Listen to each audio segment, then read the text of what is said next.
Voilà, donc le titre de l'étude, avec qui ne pas avoir de relation.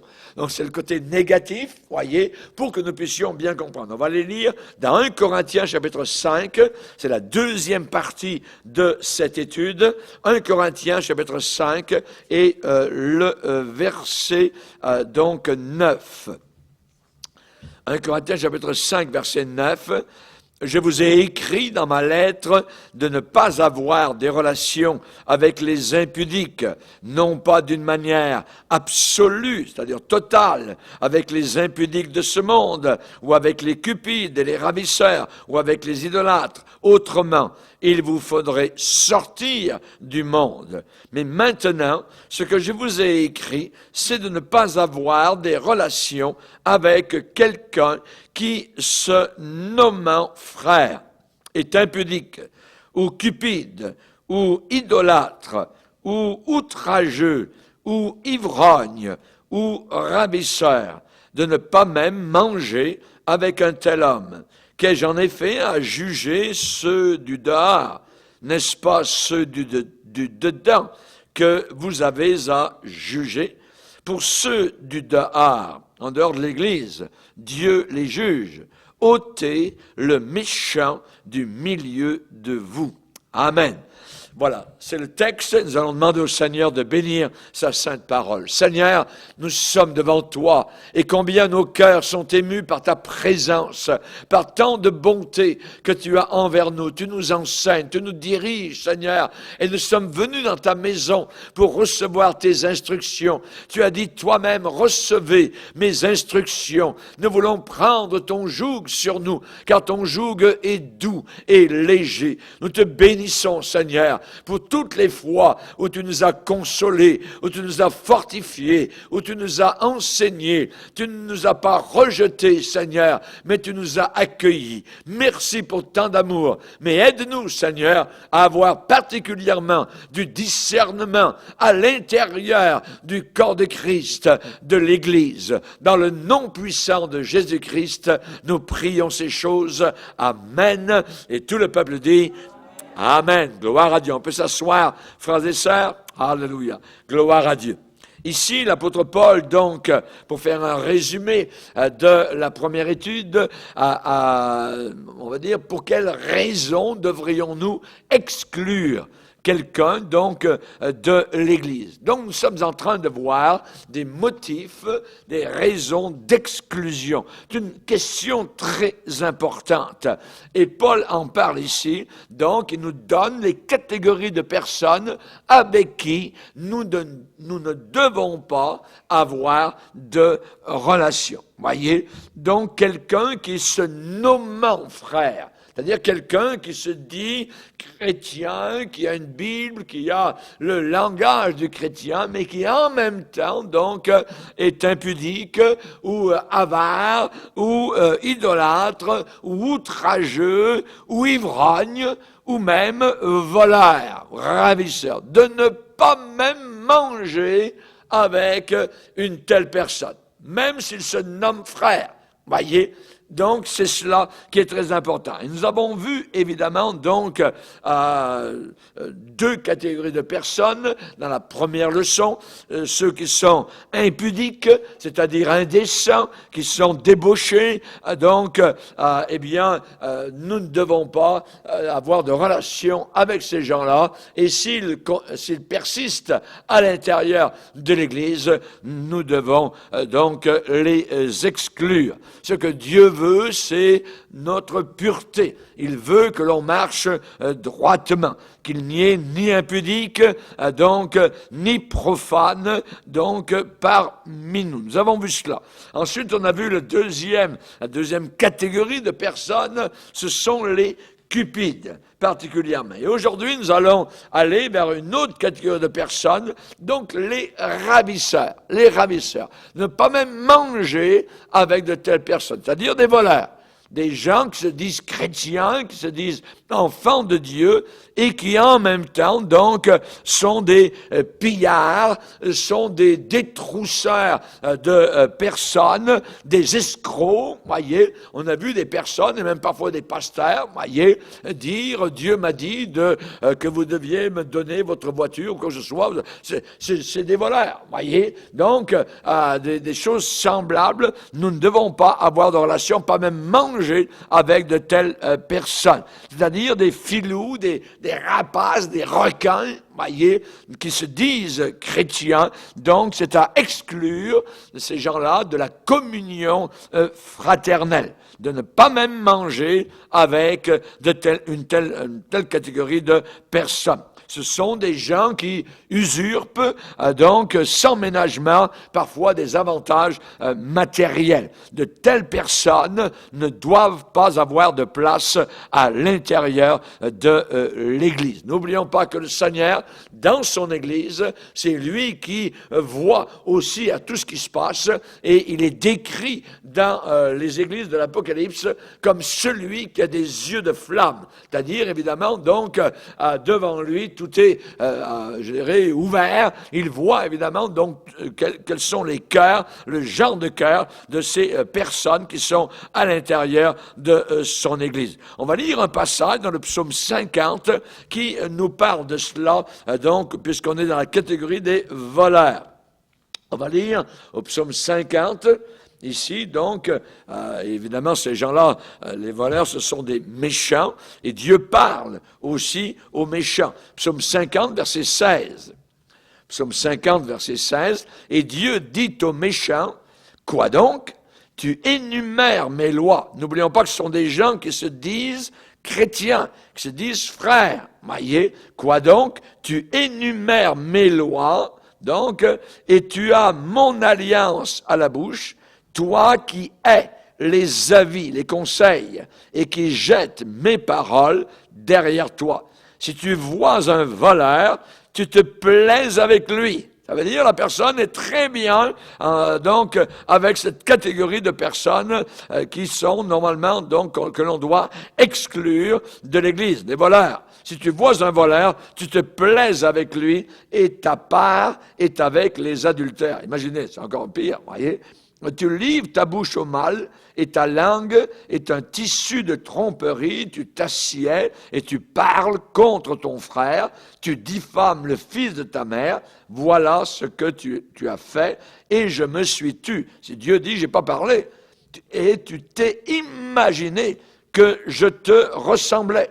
Mais je vais te reprendre et tout mettre sous tes yeux. Donc ici, particulièrement, on voit que le Seigneur dit à cette catégorie de personnes qui se disent frères, qui se disent chrétiens, qui se disent croyants, qui ont une Bible, ainsi de suite. Si tu vois un voleur, puisque c'est la catégorie ici que nous voyons, tu vois un voleur, tu te plais avec lui. Tu es content d'être avec lui. Voyez? Et la Bible dit de ne pas être content avec ces gens-là. Au contraire, donc ne pas avoir de communion avec ces gens-là. Quelqu'un qui se nommant frère et ravisseur, voleur.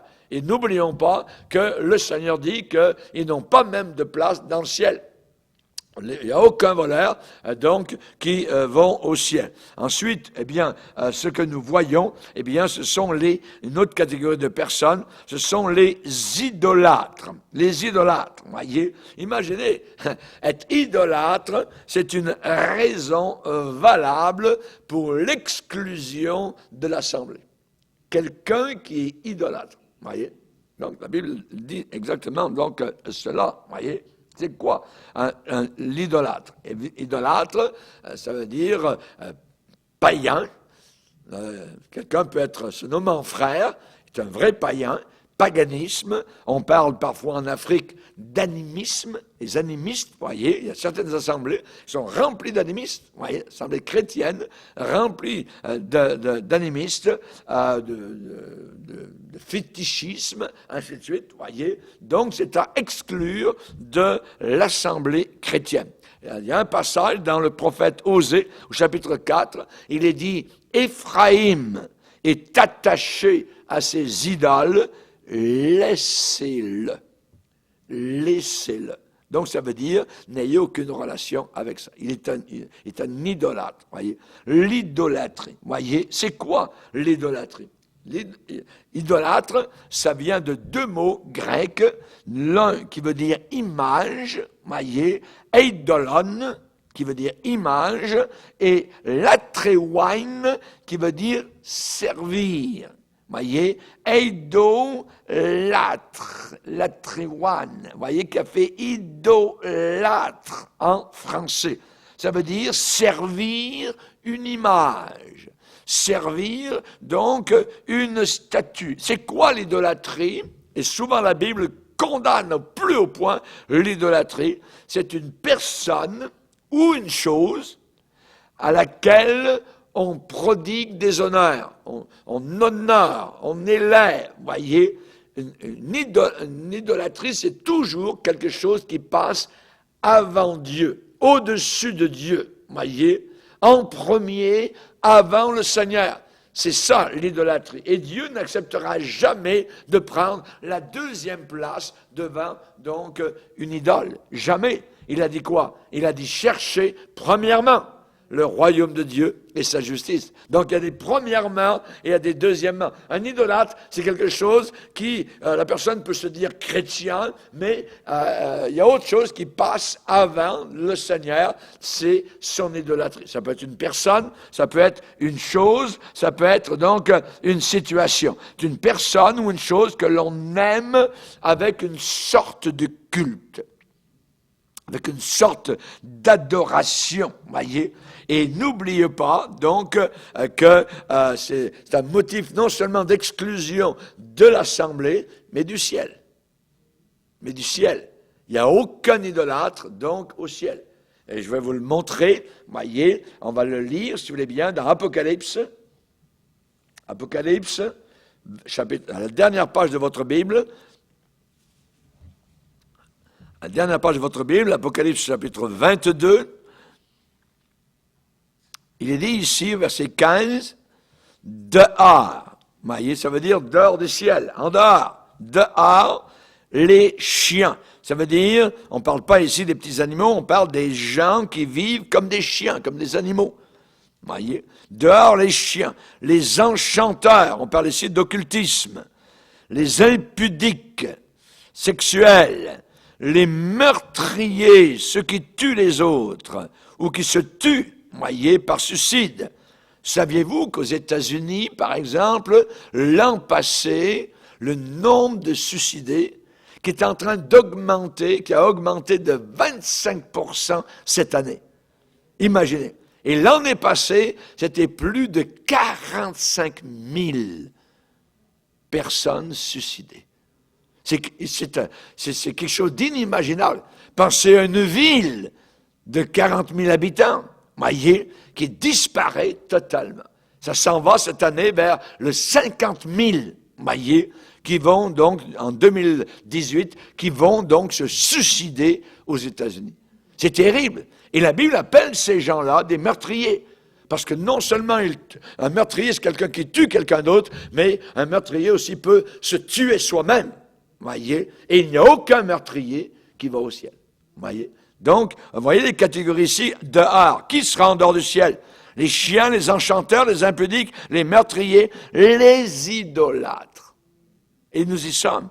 Les idolâtres et quiconque aime et pratique le mensonge. Voyez, aujourd'hui, on vit dans un monde de mensonges. Les gens se mentent les uns les autres, voyez, hein? Eh bien, il n'y a aucun menteur au ciel. Une autre, je dirais, liste, c'est dans le chapitre précédent, Apocalypse 21 et le verset 8. Apocalypse 21, verset 8, mais pour les lâches, voyez, les lâches, c'est quelqu'un qui connaît la vérité, mais il ne veut pas abandonner sa vie, donc au Seigneur, il ne veut pas obéir.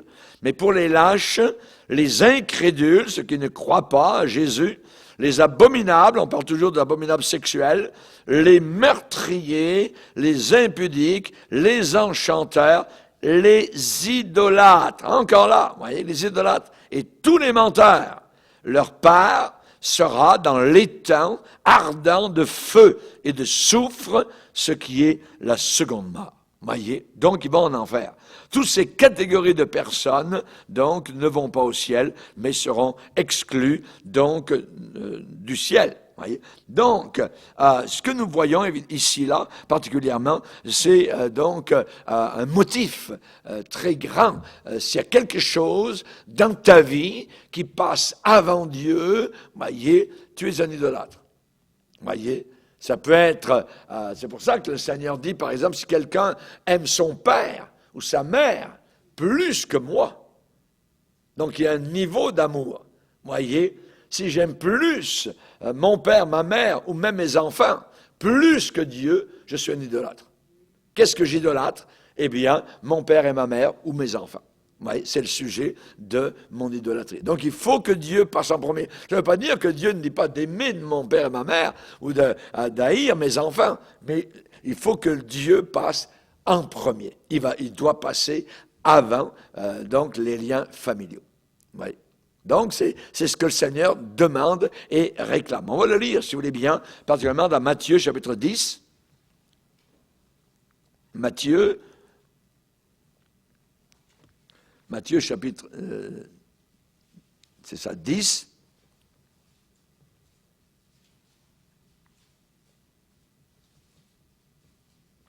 Verset 37. Celui qui aime son père ou sa mère plus que moi n'est pas digne de moi. Et celui qui aime son fils ou sa fille plus que moi n'est pas digne de moi. Celui qui ne prend pas sa croix et ne me suit pas n'est pas digne de moi. Celui qui conservera sa vie la perdra. Celui qui perdra sa vie à cause de moi la retrouvera. Amen. Gloire au Seigneur. Les perdants ici-bas sur terre sont en réalité les gagnants. Amen. Alors, gloire au Seigneur. En perdant, nous gagnons. Gloire au Seigneur. Et évidemment, donc, je dirais que là, c'est très clair. Le Seigneur dit que beaucoup de gens ne sont pas dignes de lui parce qu'ils aiment leur père ou leur mère plus que Dieu ou même leurs enfants. Et donc, nous aimons nos enfants, nous en prenons soin. La Bible nous demande d'en prendre soin, de veiller sur ces gens-là, mais c'est le Seigneur en premier. Voyez? Le Seigneur en premier. Vous savez, tous ces gens qui disent « Ah, moi, c'est ma famille en premier », tout ça, ça veut rien dire. Devant Dieu, ça ne veut absolument rien dire, c'est de la foutaise. Parce que c'est Dieu qui doit passer en premier. Et si Dieu passe en premier dans ma vie, je vais aimer mon père et ma mère. Je vais aimer, évidemment, donc, mes enfants. On sait que Jésus, un jour, a dit à l'apôtre Pierre, « Pierre, m'aimes-tu plus que ceux-ci ne m'aiment ?» Donc, le Seigneur veut aussi calculer le niveau, je dirais, d'amour que nous avons envers lui. M'aimes-tu plus? Voyez? Et ici, c'est le même refrain qui revient. Voyez, celui qui aime son père ou sa mère plus que moi. Le Seigneur ne veut pas être moins, il veut être plus. Il veut passer toujours en primeur, donc en premier, et ne pas, évidemment, le passer en second. Christ est ma vie. Voyez, et la mort m'est un gain. Donc, c'est l'apôtre Jean qui va dire, petits enfants, gardez-vous des idoles. Attention aux idoles.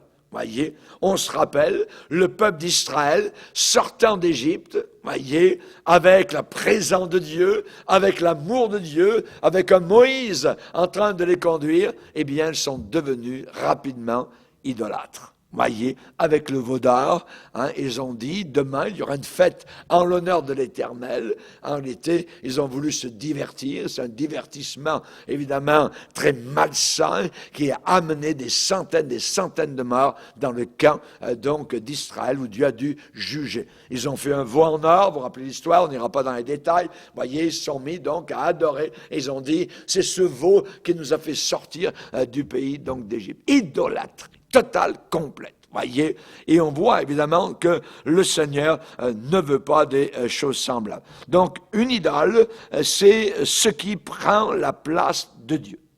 Par exemple, toute l'Église catholique romaine est une église idolâtre. Voyez, pourquoi? Parce que Marie, donc, passe avant Dieu. Elle passe avant Jésus. Vous voyez, c'est elle qu'il faut passer par Marie, parce que c'est elle qui est gentille. Et c'est comme si Dieu est méchant. Voyez, alors que partout dans la Bible, on nous dit que Dieu est bon. Voyez, donc c'est une église idolâtre. Voyez, nous n'adorons pas une créature. Voyez, et on le verra dans la prochaine conférence au mois de septembre. Vous allez vraiment comprendre, c'est clair et net. Voyez ce que la parole nous enseigne donc par rapport à cela. Petits enfants, gardez-vous des idoles. On va voir lorsque les Thessaloniciens sont venus à la connaissance de l'Évangile. Donc, ils ont donné leur cœur à Jésus. Ils ne savaient pas auparavant. Donc, ils étaient des idolâtres, ils ont quitté leur idolâtrie maintenant pour servir le Dieu vivant. Lorsqu'on est catholique romain, eh bien, supposément on sert Dieu, mais tout en gardant les idoles et l'idolâtrie. Voyez, donc l'Église catholique est composée, le pape en premier, donc d'idolâtres. Voyez, de gens qui évidemment donc ont des personnes qu'ils adorent, donc devant Dieu, en avant de Dieu, donc et ils prennent donc, je dirais, c'est un blasphème, ils prennent donc la place du Seigneur. On va lire dans 1 Thessaloniciens, premier chapitre. 1er Thessaloniciens,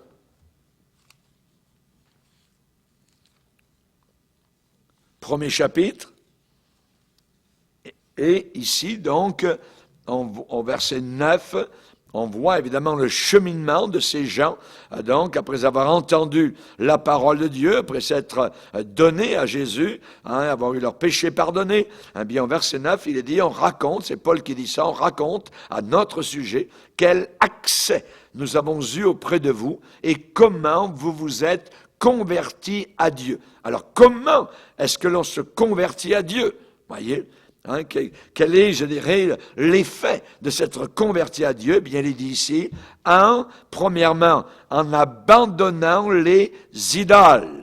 En abandonnant les idoles. On ne peut pas être chrétien si on n'abandonne pas les idoles. Voyez, un catholique romain qui vient au Seigneur, normalement, devrait abandonner donc les idoles, l'adoration de Marie, des saints, pour se tourner radicalement vers Jésus. Et ici, il est dit, vous êtes convertis à Dieu en abandonnant les idoles.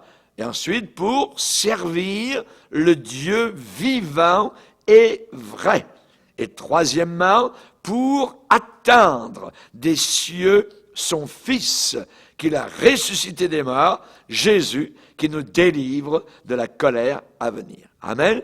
Donc, on se convertit à Dieu en faisant trois choses, en abandonnant les idoles, on sert le Dieu vivant et vrai, et on attend donc des cieux le retour de Jésus. Ouais, c'est cela qui compose, je dirais, donc la conversion. Mais aucun idolâtre n'est accepté. Et évidemment, donc, on nous dit dans la parole de Dieu, dans 1 Corinthiens chapitre 10, verset 7, « Ne devenez pas idolâtres comme quelques-uns d'eux. » Donc, il parle là, évidemment, donc au pied du Sinaï, où il est dit, le peuple s'assit pour manger et pour boire. Voyez, évidemment, donc c'était une scène d'idolâtrie totalement devant un veau d'or. Donc, il n'y a aucun idolâtre qui va au ciel. Selon l'étymologie des mots, idolâtre, voyez, eidolon, qui veut dire image, et latrewain, qui veut dire servir. C'est servir, non pas Dieu, mais servir une image. Voyez, d'une personne à laquelle on va prodiguer des honneurs, que l'on va élever au-dessus, donc, de Dieu. Ça, c'est de l'idolâtrie. C'est un culte qui exclut la personne, donc, du ciel, nous l'avons vu. Nous allons voir maintenant, donc on a vu différentes catégories, les impudiques, ne pas avoir de relation avec un frère, quelqu'un se nommant frère est impudique, quelqu'un qui est cupide, deuxièmement, troisièmement, voleur, quatrièmement, idolâtre, et nous allons voir donc une cinquième catégorie de personnes, des gens qui se disent chrétiens et qui sont outrageux. Outrageux, voyez. Être outrageux à l'intérieur de l'Église, c'est une raison valable pour exclure la personne qui est outrageuse. Ouais. Outrageuse, qu'est-ce que ça veut dire? être outrageux. Ça veut dire, c'est offenser gravement. C'est une grave offense, voyez. Donc, c'est une injure, ça peut être une injure grave de fait, par une action ou par des paroles, voyez. Je me rappelle une autre église où j'étais pasteur et alors qu'on voyait que la personne ne vivait pas selon le Seigneur, la personne, j'avais été la visiter donc dans sa maison et j'ai même pas pu rentrer.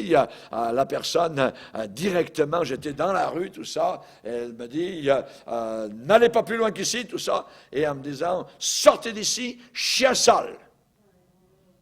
Voyez. Donc, ça, c'est quelqu'un qui se disait chrétien. Vous voyez, traite le pasteur, donc comme ça. C'est un outrage terrible. Vous voyez, évidemment, donc la personne donc n'est pas restée. Vous voyez, la personne s'est exclue elle-même. Vous voyez, même pas eu besoin. Donc, mais on voit évidemment que ne pas accepter à l'intérieur de l'Église quelqu'un qui se dit chrétien, même pas manger avec une telle personne, donc quelqu'un qui est outrageux, outrageux. Vous donnez donc un exemple d'affront comme cela, d'attaque, donc d'insulte. Je répète, c'est un outrage, c'est offenser cruellement. Jésus un jour a dit, vous m'outragez. Voyez, quand il était sur la terre, ils l'outragèrent. Voyez, le giflèrent, et la Bible dit, ils l'outragèrent. Jésus lui-même, à un autre endroit, avant même, donc, quand il l'accusait, il le traitait, évidemment, donc, de fils du diable, ainsi de suite, vous m'outragez. Vous m'outragez. Voyez, donc, ne pas manger même avec une telle personne. Voyez, quelqu'un qui est outragé. On va voir un exemple d'un roi. On peut devenir outrageux. Je dirais, quelqu'un peut avoir été très bien avec le Seigneur, avoir marché avec Dieu, avoir été béni par le Seigneur, et à un moment donné, les choses changent, le cœur de la personne se dévoile, la personne peut devenir orgueilleuse et donc commencer donc à outrager, à agir de cette manière-là, pas même manger avec une telle personne. On va voir un exemple d'un roi dans l'Ancien Testament, dans 2 Chroniques, chapitre 26. Dans 2 Chroniques, chapitre 26, ici, dans ce chapitre, nous avons rapporté ici l'histoire d'un roi d'Israël qui s'appelait Osias. Et regardez bien comment il a bien commencé, verset 4, 2 Chroniques, chapitre 26, et le verset 4, il est dit, « Il fit ce qui est droit aux yeux de l'Éternel, entièrement comme avait fait Amadzia, son père. Il s'appliqua à rechercher Dieu pendant la vie de Zacharie, qui avait l'intelligence des visions de Dieu, et dans le temps où il rechercha l'Éternel, Dieu le fit prospérer. » Et ensuite, on a donc, pendant quelques versets, donc, Dieu l'a béni, tout ça, et au verset 15, la toute fin, il a dit, sa renommée s'étendit au loin, car il fut merveilleusement soutenu jusqu'à ce qu'il devienne puissant. Voyez? Donc, ici particulièrement, on voit quelqu'un qui a été béni par le Seigneur, qui a cherché Dieu, qui priait, tout ça, qui a été même soutenu par le Seigneur, et voilà que cette personne est en train de changer. Ouais. Regardez verset 16. Mais, et il y a des mais dans certaines vies, de chrétiens, de supposés chrétiens, mais lorsqu'il fut puissant, son cœur s'éleva pour le perdre. Oui. Il pécha contre l'Éternel son Dieu. Qu'est-ce qu'il a fait? Il entra dans le temple de l'Éternel pour brûler des parfums sur l'autel des parfums. En réalité, un roi n'avait pas l'autorité de faire ce travail-là. C'était un service qui était réservé à une classe de sacrificateurs à l'intérieur du temple qui devait donc officier dans le service, offrir des parfums au Seigneur. Mais Tout d'un coup, donc, il est puissant, il est béni par Dieu, et il se donne donc des permissions en disant « Je suis le roi, Dieu est avec moi ». Voyez, l'orgueil est monté dans son cœur, et il a commencé à faire ce que les sacrificateurs à l'intérieur du temple, donc c'était réservé à eux, devaient faire. Voyez. Mais lui, comme roi, il prend donc cette liberté qui ne lui est pas accordée du tout par le Seigneur. Il est en train donc de devenir un roi outrageux. Mais il est repris par des hommes courageux. Voyez. Un roi outrageux repris par des hommes courageux. Voyez. Il entra dans le temple de l'Éternel pour brûler des parfums sur l'autel des parfums. Verset 17, le sacrificateur Azaria entra après lui avec 80, imaginez, sacrificateurs de l'Éternel, hommes courageux qui s'opposèrent au roi Osias. Et lui dirent, tu n'as pas le droit, Osias, d'offrir des parfums à l'Éternel. Ce droit appartient aux sacrificateurs, fils d'Aaron, qui ont été consacrés pour les offrir. Sors du sanctuaire, car tu commets un péché, et cela ne tournera pas à ton honneur devant l'Éternel Dieu. Réaction de l'homme outrageux. La colère s'empara d'Osias, qui tenait un encensoir à la main. Et comme il s'irritait, ça veut dire qu'il était en colère, contre les sacrificateurs, regardez, jugement de Dieu. La lèpre éclata sur son front en présence des sacrificateurs dans la maison de l'Éternel, près de l'autel des parfums. Le souverain sacrificateur Azaria et tous les sacrificateurs, donc ils sont 81 personnes qui sont là, portèrent le regard sur lui, sur le roi, et voici, il avait la lèpre au front. Il est devenu blanc de lèpre partout. Un outrageux, voyez, qui est symbole de péché dans la Bible. Ils le mirent précipitamment dehors, et lui-même se hâta de sortir, parce que l'Éternel l'avait frappé. Le roi Osias fut lépreux jusqu'au jour de sa mort, et il demeura dans une maison écartée comme lépreux, car il fut exclu de la maison de l'Éternel. Donc on voit ici ce qui arrive évidemment donc à Osias. Des hommes courageux et donc un roi outrageux, exclu de la maison de l'Éternel. Quelqu'un qui se dit frère, qui est outrageux, qui parle en l'air, ta, badada, puis tout ça, puis moi, puis Dieu, et contre l'Église, contre ceci, contre le pasteur, contre toutes sortes de choses, voyez, c'est un outrageux. De ne pas même manger avec une telle personne. C'est ce que la Bible enseigne. Ouais. Ici, nous avons un roi qui a été béni par Dieu un certain temps, qui a marché avec Dieu, qui a recherché Dieu. Et pendant le temps qu'il a recherché Dieu, Dieu l'a fait prospérer.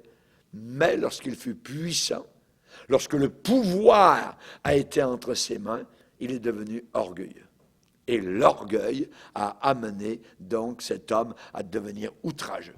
Bon, je suis le roi, tout ça, ainsi de suite. La lèpre est venue sur lui. Et un lépreux en Israël ne pouvait pas rester avec le public. Il fallait donc qu'il soit à l'écart. Et jusqu'à sa mort.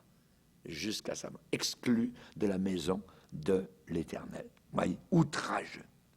À un autre endroit, on va lire 2 Chroniques, juste un peu plus loin, dans 2 Chroniques, chapitre 36. 2 Chroniques, chapitre 36, verset 15. Il est dit, l'Éternel, le Dieu de leur père, donna de bonheur à ses envoyés, la mission de les avertir. Car il voulait épargner, parce que le Seigneur voulait épargner son peuple et sa propre demeure. Mais, regardez la réaction du peuple, mais ils se moquèrent des envoyés de Dieu. Ils méprisèrent ses paroles et ils se raillèrent de ses prophètes. Ça veut dire se railler d'eux ou se moquer d'eux, c'est la même chose.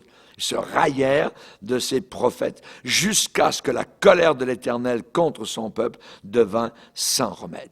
Voyez. Et vous lirez la suite et vous verrez évidemment donc les conséquences de se moquer, d'être outrageux envers les envoyés donc du Seigneur, qui sont fidèles. Si la personne, évidemment, donc, est infidèle ou c'est un faux prophète, il n'y a pas de problème. Voyez, au contraire, dévoiler, dénoncer, tout ça. Mais si la personne, évidemment, donc, est fidèle à la parole de Dieu, c'est un bon homme de Dieu qui sert vraiment le Seigneur de tout son cœur, qui est fidèle à la parole de Dieu, dans la pureté, donc dans l'intégrité, et quelqu'un se moque, voyez, à ce moment-là, c'est un outrage. Voyez. Et là, la personne, la Bible déclare que de ne pas même manger avec une telle personne. Outrageux. Outrageux. Voyez, exclu de la maison de l'Éternel. Voyez. Un autre exemple très intéressant, c'est avec David. David, à une certaine époque, n'était pas le roi encore, et il était, je dirais, une sorte de vagabond avec une équipe, quelques centaines d'hommes donc qui le suivaient, et il faisait dans les lieux désertiques, donc au sud d'Israël, une sorte de police donc pour protéger les fermes donc qui étaient là, des voleurs. Donc, et quand le temps de la tonte des brebis arrivait, tout ça, eh bien, ils allaient ramasser quelques vivres donc pour ces gens-là, pour avoir aidé donc dans la protection des fermiers et des gardiens de moutons.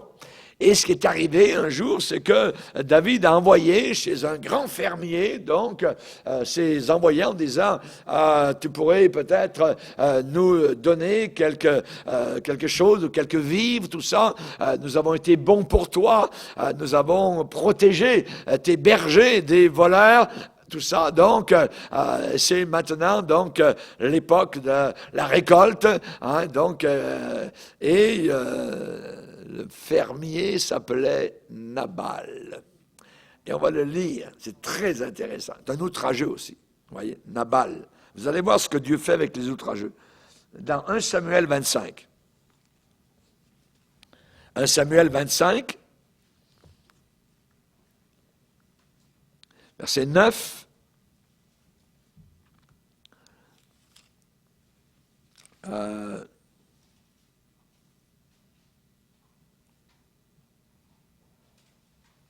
On va prendre le verset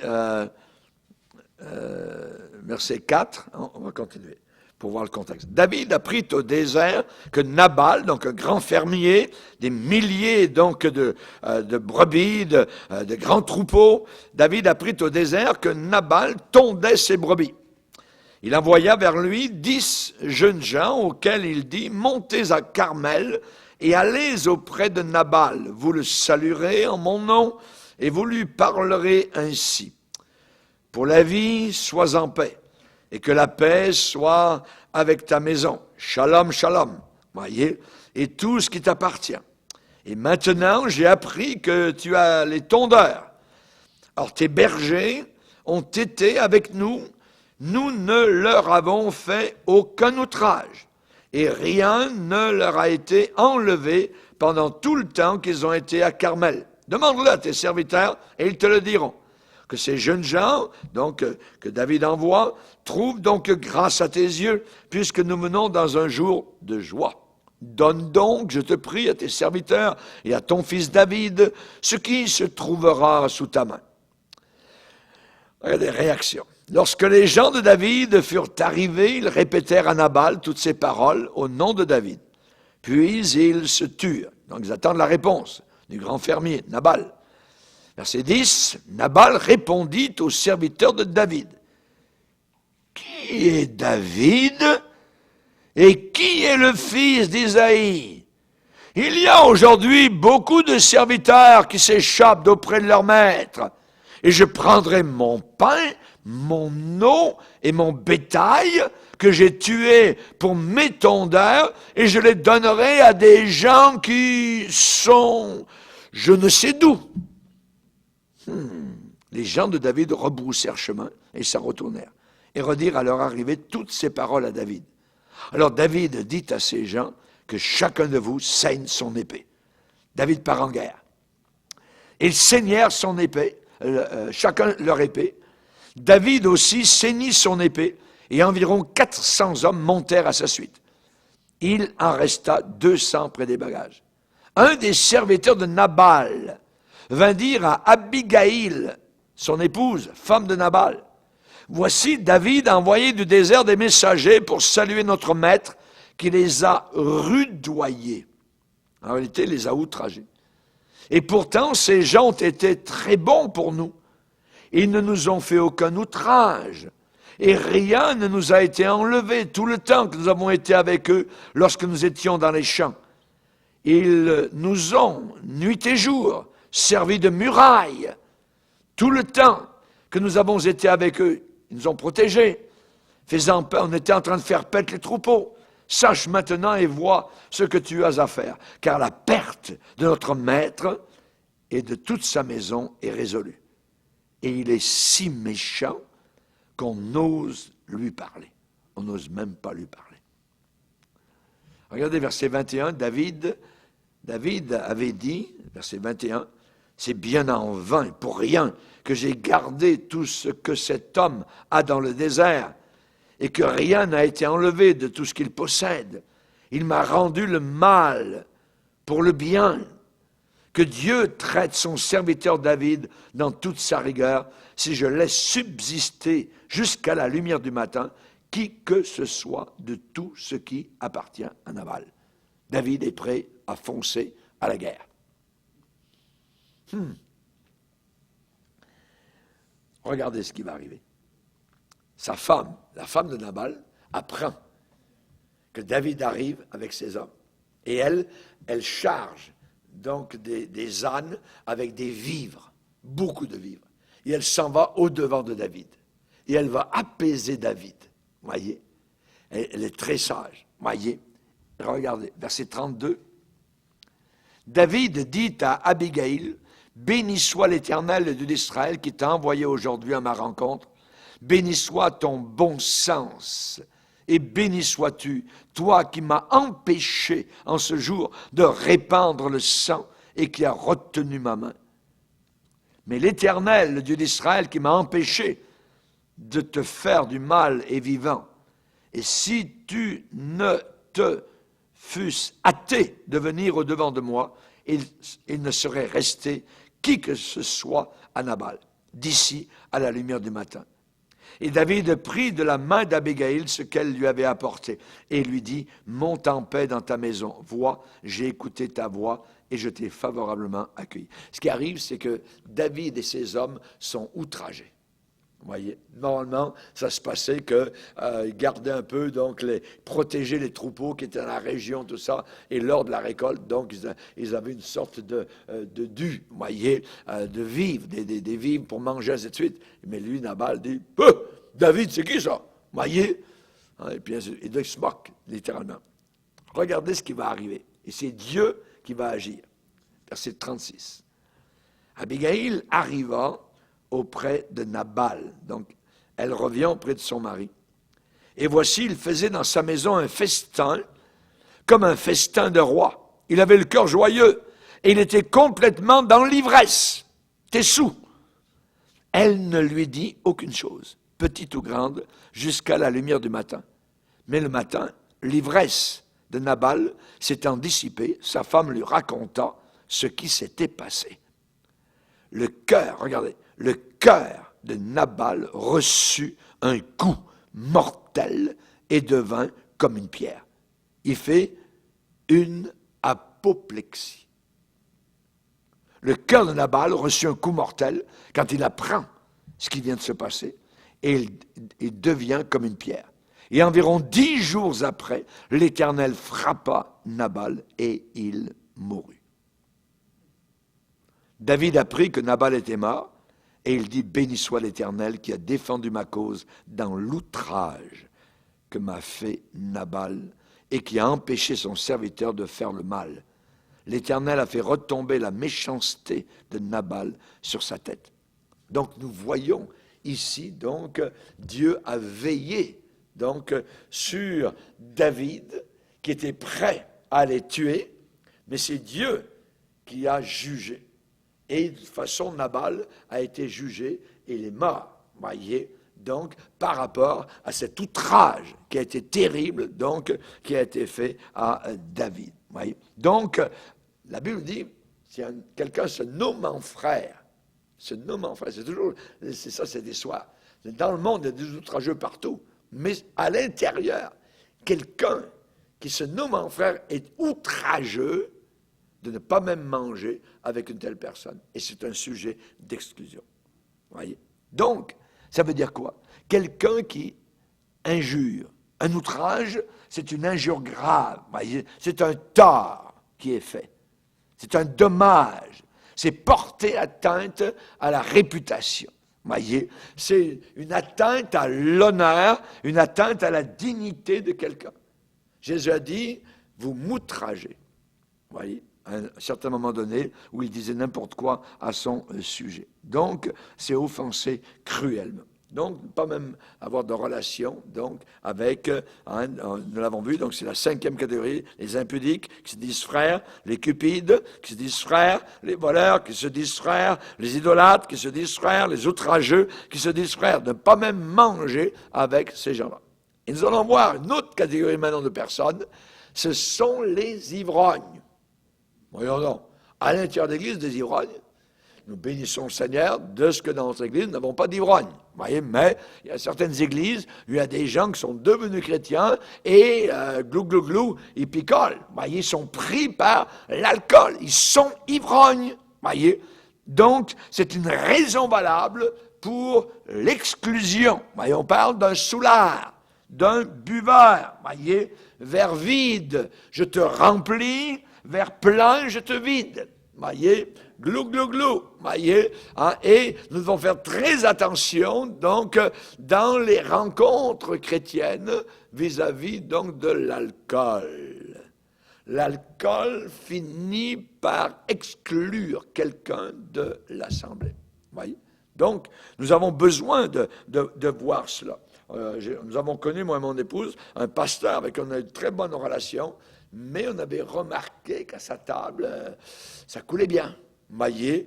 Et quelque temps plus tard, donc nous on passe juste comme cela dans certaines assemblées, il y a une semaine, et ensuite on va ailleurs, et on a appris plus tard qu'il avait été exclu du ministère.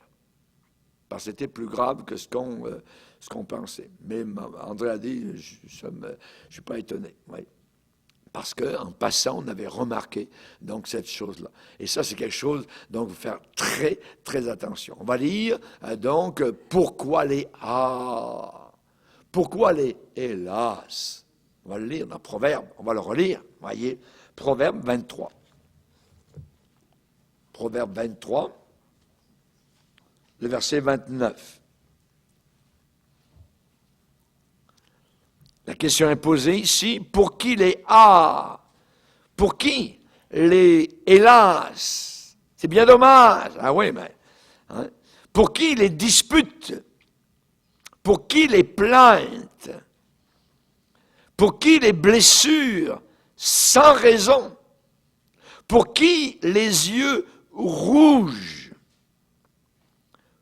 La réponse est donnée au verset 30. Pour ceux qui s'attardent auprès du vin, la bouteille.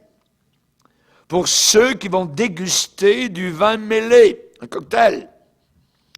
Ça peut devenir un cocktail Molotov. Ça peut faire exploser la personne, la famille, ainsi de suite. Pour ceux qui vont déguster du vin mêlé. Ne regarde pas le vin qui paraît d'un beau rouge, qui fait des perles dans la coupe, qui coule facilement, aisément. Il finit à la fin, il finit par mordre comme un serpent et par piquer comme un basilic, une vipère. Regardez, quelqu'un qui est alcoolique, quelqu'un qui est sur la bouteille, tes yeux se porteront sur des étrangères. Tu es marié, mais avec la bouteille, tu vas commencer à déshabiller les femmes. Attention, tes yeux se porteront sur des étrangères, tu es sous. Ton cœur parlera d'une manière perverse, tu vas commencer à dire des choses que tu n'as jamais dites de ta vie. Tu seras comme, regardez bien l'image, ça n'a aucun sens, tu seras comme un homme couché au milieu de la mer. Ça n'a pas de sens. Comme un homme couché sur le sommet d'un mât, le mât d'un bateau. C'est pas là qu'on se couche. Et regardez là, la personne va dire, on m'a frappé, je n'ai pas de mal, on m'a battu, je ne sens rien, quand me réveillerai-je? J'en veux encore. Vous voyez? Aïe, aïe, aïe, aïe, aïe, au secours. Vous voyez? Imaginez que vous avez quelqu'un qui se dit chrétien et qui agit comme ça. Aïe, ok, bye-bye. Bye-bye.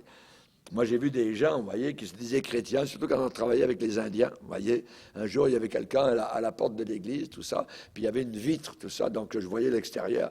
Puis j'entendais frapper, tout ça, puis la personne dérangeait, tout ça. On était dans une assemblée, je suis descendu pendant les chants, je suis allé voir, tout ça. Puis le gars, il avait la bouteille derrière, il dit, oh, je suis chrétien, j'aime le Jésus, tout ça. Non, non, tu vas rester dehors, toi, là. Ouais.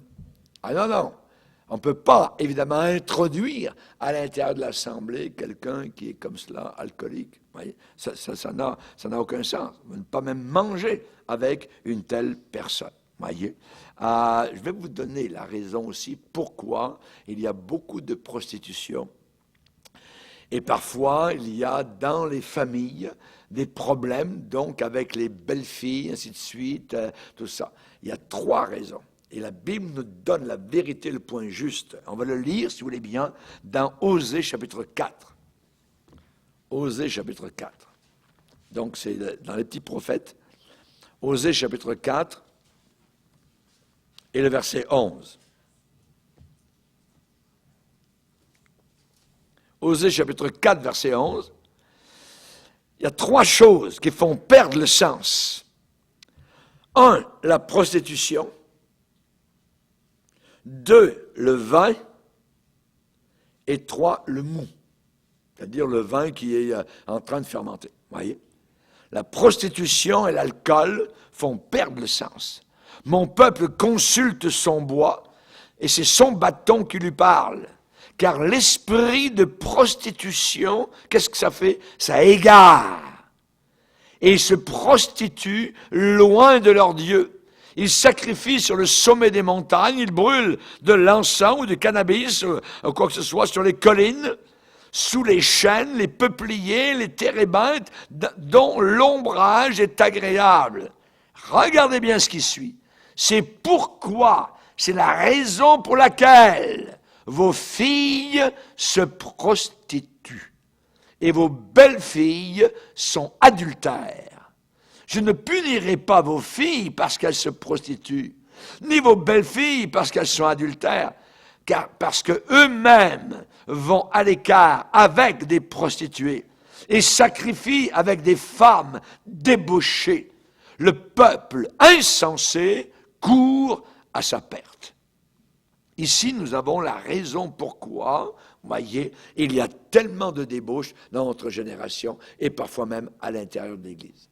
Et le moment où à l'intérieur de l'Église, on permet que des gens comme cela demeurent mois après mois, année après année, voyez, c'est-à-dire que la gangrène reste à l'intérieur. Et ensuite, il y a un esprit qui se propage, voyez, spirituellement parlant, parce qu'on a affaire avec des démons, et soudain, voilà qu'il y a une personne qui est pourrie, une autre qui est pourrie, tout ça, simplement parce qu'on n'a pas fait, je dirais, la discipline à l'intérieur de l'Église. Il faut garder, évidemment, nos pommes en santé, nos pommes saines, amen, nos brebis saines à l'intérieur du troupeau de Dieu. Dieu demande qu'il y ait régulièrement de la discipline qui se passe. Et j'ai vu cela donc au travers donc des années.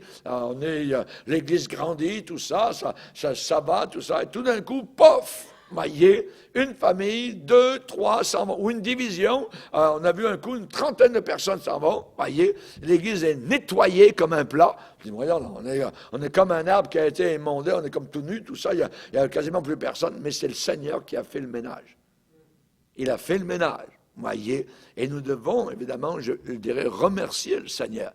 Parce que fois après fois, on a vu l'Église continuer à reprendre du poids de la bête, à être bénie, tout ça, et avoir des âmes sauvées, donc, et engrangées dans la maison du Seigneur. Donc, la discipline est très, très importante à l'intérieur de l'Église du Seigneur. L'ivrognerie, la prostitution fait perdre le sang. Moi, c'est les travailleuses du sexe, mon œil. La Bible parle, évidemment, de débauche, voyez. La Bible parle, évidemment, donc, de chose abominable aux yeux donc du Seigneur. La prostitution fait perdre le sens et le vin fait perdre le sens. Attention au vin qui est d'un beau rouge, qui coule facilement. On a vu des chrétiens qui ont quand ils vous reçoivent, c'est des coupes énormes, des demi-litres quasiment, des beaux verres qui brillent, tout ça, on voit la bouteille, pop, dedans, puis ça coule, tout ça. Faites bien attention à ça, vous voyez. Gardez toujours votre verre, je dirais, assez minime, vous voyez, parce que le diable est rôde, ça finit par piquer comme un serpent. Comme un serpent. On a deux couples. Il y avait la réunion du dimanche matin et la réunion du dimanche soir. Et le dimanche soir, c'est deux couples qui venaient tout le temps, donc, à la réunion du dimanche matin, ne pas venir à la réunion du dimanche soir. Et où est-ce qu'ils allaient? Eh bien, ils avaient besoin de communion fraternelle. Donc, ils étaient ensemble, ils allaient au restaurant, il y avait toujours une bouteille, évidemment. Donc, ça a terminé comment? Le monsieur est parti avec la bonne femme de l'autre, et la bonne femme de l'autre est partie avec le monsieur, donc, de l'autre couple. Abominable, adultère. Satan les a eus. Ça finit par piquer comme un serpent. Leur place était le soir à la maison du Seigneur. Ils n'y étaient pas. Ils faisaient ça depuis longtemps, longtemps. C'est pour ça que l'expérience nous dit où ça mène. Voyez? Ce qui paraît parfois, je dirais, assez radical ou quasiment méchant, voyez, non. C'est simplement la discipline, voyez, à l'intérieur de l'Église qui doit s'effectuer pour garder la santé, donc, de l'Assemblée, voyez. Il y a des gens qui ont l'habitude de s'enivrer. Il y a des gens qui ont l'habitude, de boire trop, qui n'arrivent pas à s'empêcher, voyez, sont liés par cela. Et pour eux, c'est opération nez rouge toute l'année. Vous savez, opération nez rouge à Noël, c'est pas bien cette histoire-là. Vous voyez? Oh, c'est merveilleux, ça peut être un vrai soulard, tout ça, mais là, monsieur va venir vous reconduire, tout ça, parce que vous n'êtes pas capable de retourner chez vous. Ça, c'est les païens, ça. Et des fois, hélas, ça arrive à des chrétiens, où ils sont obligés d'appeler nez rouge. Vous voyez? Donc, il faut faire très attention vis-à-vis donc de cela. Pas étonnant de voir certaines assemblées tellement faibles. On y travaille d'une année à l'autre sans voir de résultats tangibles, concrets. Voyez? Pas étonnant que certaines personnes aussi combattent toute leur vie sans expérimenter de véritables victoires. De véritables victoires. Donc, d'un côté, ce sont des gens qui s'adonnent consciemment au péché, ils le savent, mais, voyez, Dieu est bon, il comprendra. Non, il ne comprend pas. Voyez, faire très attention à cela. Et d'un autre côté, ils honorent peut-être les plus grands pécheurs qui sont à l'intérieur de l'Église. Ça, c'est un égarement. Voyez, j'aimerais vous parler de deux fils Aaron. Aaron, qui est un sacrificateur, qui sert le Seigneur, il a deux fils, Nadab et Abihu. Et un jour, ils offrent un sacrifice à Dieu et ils meurent. Dieu les tue devant lui, donc dans le service à l'intérieur donc du tabernacle. Pourquoi? Parce qu'ils ont offert à Dieu, ils n'ont pas pris Dieu au sérieux, ils ont offert à Dieu, nous dit la Bible, un feu étranger. Un feu étranger. Et là, nous sommes en train de parler de toutes sortes de feux étrangers, maintenant. Voyez, l'impudicité, la cupidité, le vol, l'idolâtrie, les outrages, l'ivrognerie, tout cela, c'est des faux feux. Voyez. Et regardez, on va le lire dans Lévitique au chapitre 10. Lévitique chapitre 10. Verset 1er, les fils d'Aaron, Nadab et Abihu, prirent chacun un brasier et y mirent du feu, et posèrent du parfum dessus. Ils apportèrent devant l'Éternel du feu étranger. Donc ce n'est pas le feu que Dieu demande, c'est autre chose, du feu étranger, ce qu'il ne leur avait point ordonné. Alors, réaction de la part du Seigneur, le feu véritable, sortit de devant l'Éternel et les consuma, ils moururent devant l'Éternel. Moïse dit à Aaron, c'est son frère, donc Moïse vient de perdre 2 de ses neveux. Moïse dit à Aaron, c'est ce que l'Éternel a déclaré lorsqu'il a dit, je serai sanctifié par ceux qui s'approchent de moi, et je serai glorifié en présence de tout le peuple.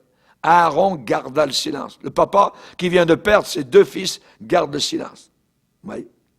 Et même Dieu, vous allez voir plus loin, Dieu va demander que Aaron ne pleure même pas. Interdit de pleurer. La mort de tes 2 fils. Et un peu plus loin, regardez ce qu'il dit au verset 8 et 9. L'Éternel parla à Aaron et dit, tu ne boiras ni vin, ni boisson enivrante, toi et tes fils avec toi, lorsque vous entrerez dans la tente d'assignation, de peur que vous ne mourriez. Ce sera une loi perpétuelle parmi vos descendants. Ce qui veut dire qu'il est fort possible que Nadab et Abihu sont entrés dans le service de Dieu éméchés. Et ils ont offert à Dieu, tout ça, hein. Nous avons vu cela. Un pasteur aussi, c'est un pasteur en France, qui était très joyeux. Mais l'onction de Dieu est sur lui, c'est merveilleux. Mais ce n'était pas une onction de Dieu. C'est qu'il buvait. Et en plus, il avait des problèmes de pornographie très graves. Et lui aussi, la chose est sortie plus tard. Il était exclu du ministère. On peut imiter l'onction de Dieu, l'alcool. Nous avons connu des grands hommes de Dieu qui ont vu des miracles de Dieu et qui sont morts avec une bouteille à côté de leur lit. C'est pour ça que nous devons faire très attention vis-à-vis de ce que la Bible donc nous enseigne. Et Élie a dit à des faux, des faux prophètes, jusqu'à quand clocherez-vous des 2 côtés? Si c'est l'Éternel qui est Dieu, allez après lui. Si c'est Baal qui est Dieu, allez après Baal. Mais ne clochez pas entre les deux. Ne mélangez pas Dieu avec les choses qui ne sont pas saintes. Il faut faire très, très attention. Ézéchiel, regarde Ézéchiel, perce la muraille, regarde ce qu'ils font derrière. Voyez? Et évidemment, Ézéchiel a vu des choses inimaginables dans le temple. Voyez, il était loin, il était donc, on dirait aujourd'hui, dans les pays du Golfe, voyez, hein, à Babylone. Et Dieu l'a emmené en esprit à Jérusalem. Et lui a montré ce qui se passait dans le temple à Jérusalem. Et il a vu les sacrificateurs qui avaient tourné le dos à Dieu et qui étaient en train d'adorer des serpents, toutes sortes de choses, qui étaient des figures qui étaient dans le temple. Donc là, c'était perce la muraille, regarde ce qui se passe. Voyez. Pas surprenant que Dieu a fermé le ciel pour de telles églises. A fermé le ciel, voyez. Il y a une autre liste dans la parole de Dieu, où il est dit, ne vous y trompez pas, on va la lire, voyez, on va la lire, 1 Corinthiens 6, et on va terminer, 1 Corinthiens 6,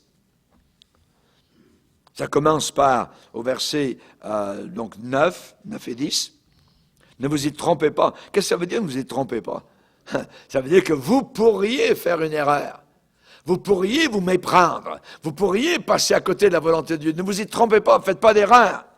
Et regardez bien, ni les impudiques, ça veut dire ni les fornicateurs, ni les idolâtres, ni les adultères, ni les efféminés, on parle d'homosexuels, ni les infâmes, on parle de gens semblables, hein, d'abuseurs d'eux-mêmes en anglais avec les hommes, donc, ni les voleurs, ni les cupides, ni les ivrognes, ni les outrageux, ni les ravisseurs n'hériteront le royaume de Dieu. Donc c'est clair, voyez. C'est très clair. Ne vous y trompez, faites pas d'erreur. Ils ne rentreront pas, ces gens-là. Ouais, mais Dieu... Non. Ne vous y trompez pas. Toutes ces catégories de personnes-là n'entreront pas. Et quand on a des gens comme cela à l'intérieur de l'Église, normalement, il faut qu'il y ait une discipline par rapport à eux. La Bible dit ne pas avoir de relation avec quelqu'un qui se nommant frère, voyez, et impudique, idolâtre, voleur, cupide, ivrogne, ainsi de suite. De ne pas avoir aucune relation avec ces gens-là. On se garde de cela. Ouais. Amen. Gloire à Dieu. Donc, on a une 3e partie, puis ça va aller la semaine prochaine. Amen. Gloire à Dieu. Que Dieu nous aide. Amen. Seigneur, nous te bénissons. Seigneur, nous te glorifions pour l'enseignement de ta parole, car tu es le Dieu vivant, Seigneur. Nous ne voulons pas être outrageux comme Osias l'a été, Seigneur. Nous ne voulons pas être ravisseurs, Seigneur, comme Géasi qui était pris par l'argent, Seigneur. Nous ne voulons pas être, Seigneur, non plus comme Nadab et Abihu qui ont pris les choses de Dieu à la légère, ou Nabal que tu as jugé, Seigneur. Non, Seigneur, aide-nous à marcher avec toi dans la crainte, Seigneur. Aide-nous à nous écarter, Seigneur, ces catégories de personnes qui se disent frères ou sœurs et qui en réalité ne te servent pas. Ô mon Sauveur, nous te demandons ton aide dans ces derniers jours de séduction au nom de ton Fils, Jésus-Christ de Nazareth. Amen. Et tout le peuple dit Amen. Gloire à Dieu. Que Dieu soit béni. On va se lever.